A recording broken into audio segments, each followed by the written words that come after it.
Welcome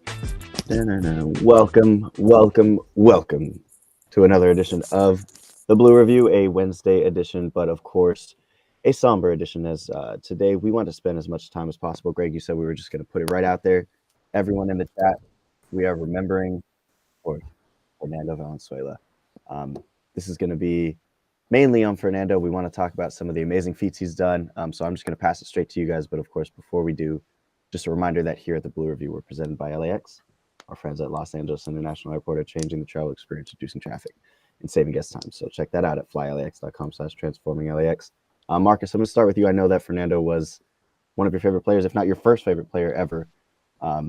Just remembering Fernando, what were your thoughts there? Yeah, I mean, one of my first memories of watching baseball, at least on television, with my dad was Fernando pitching.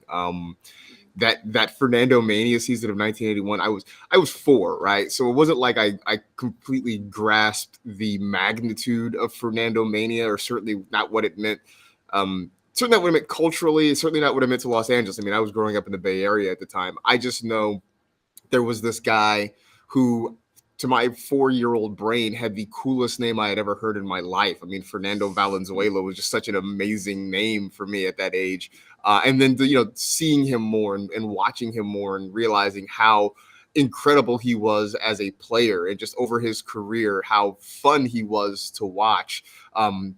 It sort of just kind of helped me kind of lock in. And I'll say this, I grew up in the Bay Area, so I was kind of a really big A's fan, but always sort of kept an eye on the Dodgers. And it definitely made it fun to kind of watch the Dodgers and follow along with them. Also just to kind of, poke at my Giants friends a little bit. But yeah, I mean, just a guy with an amazing career. And Greg, you and I were sort of talking before the show at some of the just ridiculous stats that he put up, not just, throughout that rookie season, but in his career. I mean, I'm looking at it right now, and his first, his first 8 starts in 1981 were all complete games. Like, no one puts together, if you get 8 complete games out of a staff in a year nowadays, that's incredible. He did 8 in his first 8 starts. It's insane.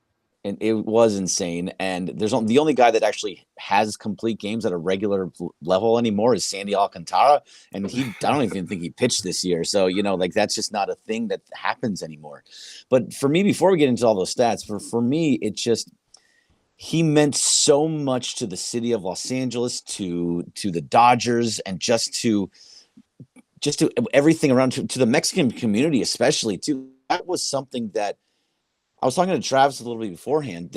When Chavez Ravine was built, that was a very Mexican populated area, and it had really pushed everybody out, and all of them just said, "Forget the Dodgers, how dare you," and all that kind of thing.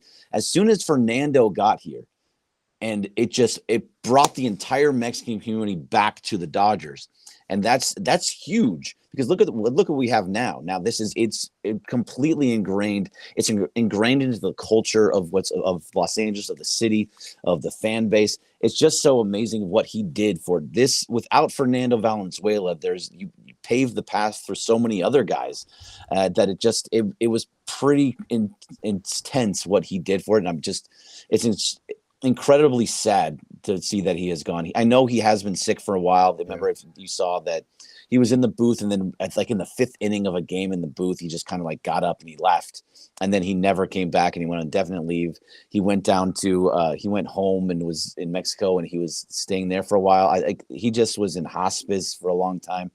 Hopefully, send out all prayers and thoughts to the Valenzuela family, but he is going to be severely, severely missed, Marcus. Yeah, absolutely. And again, it sort of speaks to his career, his legacy. I mean, look, I still have a text chain with a lot of friends who are, they are mostly Giants fans, but every single one of them was just heartbroken over the loss of Fernando, because he really meant more than just the Dodgers, right? I mean, he was just kind of a baseball icon, especially for those of us who grew up, in the 80s.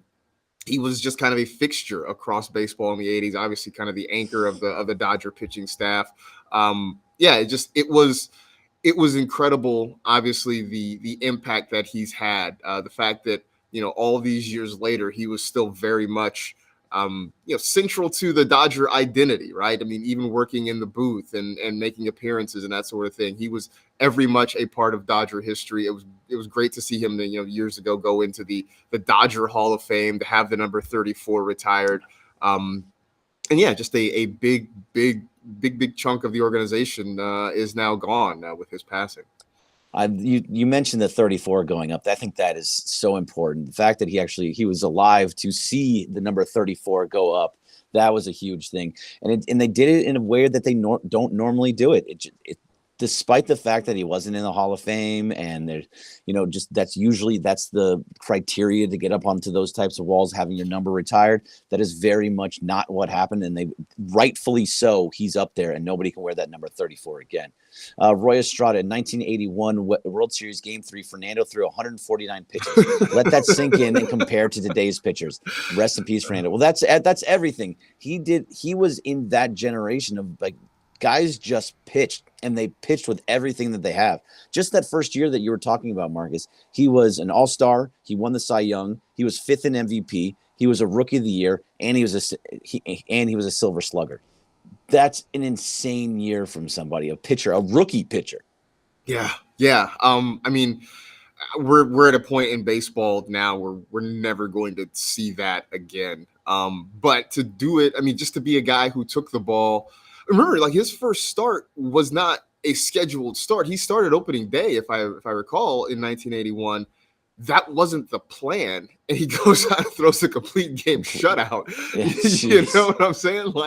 It is just, it is mind-boggling the things he was able to accomplish in that year. And it's funny. I was driving into work today and was trying to put this in context for people who didn't get to see Fernando, right? Who were alive after he pitched. The closest thing, it would be like an extended Linsanity run. Everything now sort of gets compared to Linsanity and what Jeremy Lin did for those couple of weeks. This was that times, I don't know, however many more, right? Because it lasted for the entirety of his rookie year, just this amazing run, and all throughout his career. So I can't really compare it to, I guess the closest other thing is Shohei Mania this year. Yeah. But even that, we had already sort of had a glimpse of it from the years he had in Anaheim. But I think in terms of just excitement and energizing, not just a fan base, but the entire game of baseball, I think maybe Shohei is probably the closest we've gotten recently. Yeah. Can you put the Craig Osterberg one back up, please? Either Parker or Graham. Yeah. Fernando was like Sandy Koufax, and then he drew 5,000 or more when he pitched at Dodger Stadium. That's the same thing you're saying, basically, with Shohei. That's how Shohei is providing, no matter who you are, everybody's has their phones up. If there were phones that could take video back then, everybody would be doing every pitch from Fernando. He was that big of a figure. So he was just bigger than life, and he had the personality for it too. Everything about him. It was that whole thing where he looked up in the sky with the lizard eyes and that kind of stuff. It just was. He was a different dude, and it's just so sad. He's somebody that deserves to be more memorialized. And I think I saw somewhere that somebody also said that he has a mural going up 11-1, which would have been his 64th birthday, and also Game 6 of the World Series. So if you go to Game 6, that's going to be a monster day. Yeah, absolutely. And it's just, it's crazy to think about. I mean, we keep talking about that 1981 season because it was just so amazing that he pitches in the World Series. The Dodgers beat the Yankees. That is the last time the Dodgers and Yankees played each other in a World Series. So, time is a flat circle and all that kind of stuff. It just seems to all kind of come back to this World Series. But, I'm pretty sure we're going to see a lot of Fernando remembrances. You mentioned the mural going up, a lot of Fernando remembrances over the next few days. Very curious. I would imagine that before Game 1 of the World Series, the Dodgers will have some sort of, memorial or some kind of moment of silence or something like that. Because, he really is as big a piece of Dodger history as, Tommy Lasorda or Jackie Robinson or anybody else. For what he not only did on the field, but as you mentioned, what he meant culturally to both the city and the game of baseball. Yeah, his impact it really cannot be understated in the slightest. And that it's too bad because you're going to be this would have been a series with the Yankees where he would have thrown out the first pitch of probably one of these games, whether it would be game 6 or game 1 or both. Who really cares? So it's just too bad that he can't actually see this Dodgers Yankees series. But this, I don't know if you believe in this type of stuff. Whatever you can do. I see that Hawaiian Kira is saying in the chat, win for Fernando. I don't know if you believe in that type of thing. It didn't work out with Vin Scully when he passed away, but this seems like one that they can really get behind with Fernando. It's just like, look, let's go out there and win it for our guy. And I think they very much can, especially with the parallels that we've been talking about over and over again, that this would be a great one to win for Fernando. Yeah, absolutely. I mean, I thought that last night when I first saw the news that, who knows? I mean, obviously the Yankees are out here. They're trying to win a World Series too, but you wonder if that sentiment is sort of going through the clubhouse, right? Of, hey, we gotta, we want to win it for ourselves. We want to win it for the city, but why not go out here and see if we can win it for Fernando? Because I think that would be awesome. You're right. It doesn't always work out that way, but it would be a one additional amazing storyline in what has already been a pretty amazing season so far. Yeah, definitely. And Robert Villa, who I'm seeing, says, Fernando influenced me as a young teenager. Baseball took me away from gangs and inevitably steers me away from gangs. Thank you, Fernando. Que viva Mexico. So that's huge right there. That's certain. There's only a certain type of guy that can influence people to do certain things. I think Kobe Bryant was that way. He was somebody that influenced with the Mamba mentality, helped, really got into the community and really help people get through certain things and change the way they live their lives. It feels like that's the same as Fernando. Fernando had that same type of impact in the 80s and moving forward from Travis Rogers. He talks about how his favorite show on Sportsnet LA is Fernando Mania. He watches it all the time. He was just an insane figure. Would be sick if they added a 34 patch. I hope so too. I thought that. Yeah, I really did. I wouldn't be surprised if you see the 34 on the jerseys for the start of the World Series. That'd be great. Yeah. Alpha Negrette 8228 says, I remember my dad letting me stay up late on school night to watch Fernando pitch his no-hitter. A memory I'll never forget. Rest in peace, Fernando. Yeah, these are just everybody has their memories. Everybody has something that he impacted them in some way. Yeah. I mean, it's definitely gonna be a tough day for Dodger fans. I think it's gonna be a sad day for Major League Baseball.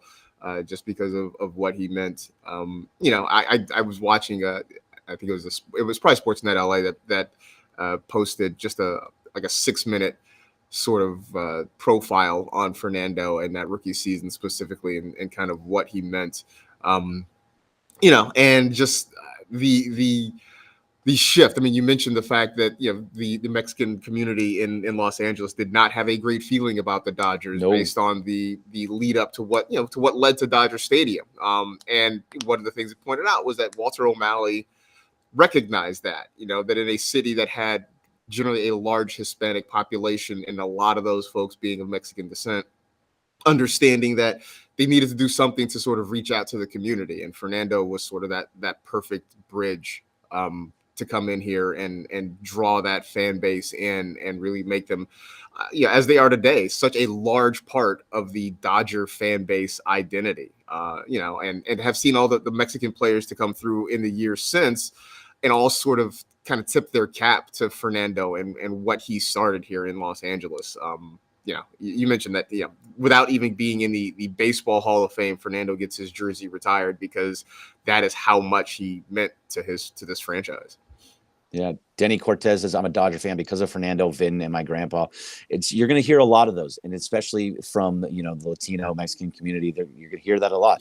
Jorge Briones, you're going to hear stories from him today, I'm sure, on Travis and DeMarco. And I remember he met Fernando just earlier this year with Travis, and that for him, that was like meeting like the Pope. That was like meeting, like a president or someone. It was, for him, that was huge. Right. So, I can't wait to hear some of the stories that they have about actually meeting. I never got to meet Fernando. That would have been, you didn't get to either. No. Yeah. That was something that you kind of, there's certain things that in life, in sports, that I kind of regret and wish that I had had. I never Mhm. saw Michael Jordan play basketball I saw him play on TV. I never Right. saw him play in person. Mhm. I never got to meet Vin Scully in person. I've talked to him on the phone, accidentally hung up on him. That was a terrible memory.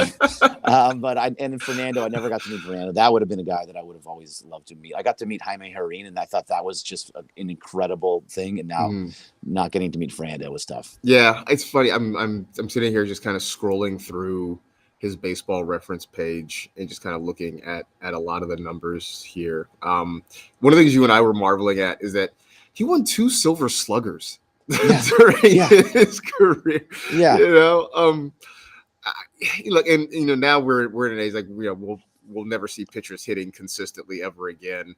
Um, you know, no, but like there was a time, believe it or not, kids, there was a time when not only did pitchers actually hit in baseball games, but some of them were actually good at it.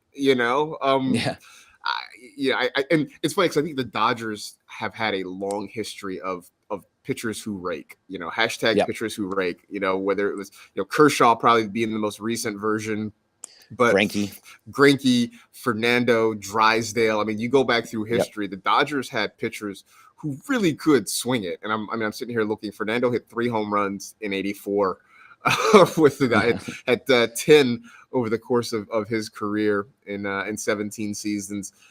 It's weird because there were stops here. I don't remember him being in Baltimore or Philadelphia. remember Or San Diego, I remember really. San Diego. So I felt like it ended in with the Padres, but he actually pitched uh, the year after that, '97, pitched 22 and a third innings with the Cardinals. Like I don't remember that, yeah, like at he all. no, I don't remember any of those. I think it's kind of like Jordan with the Wizards. It didn't actually exist. If he wasn't a Dodger, he wasn't anything. He was just, to me, he was a lifelong Dodger. He never was not wearing the blue. You know what I mean? Yeah, I'm So sitting here looking at like I see a picture of him in like a Cardinals jersey, and it just doesn't look it right. doesn't. No, it doesn't look right. Only Dodger blue. That's all I ever want to see him in. I do want to get into another one of these, and then we can go back to his stats because where was it? It was from Anna Stoic.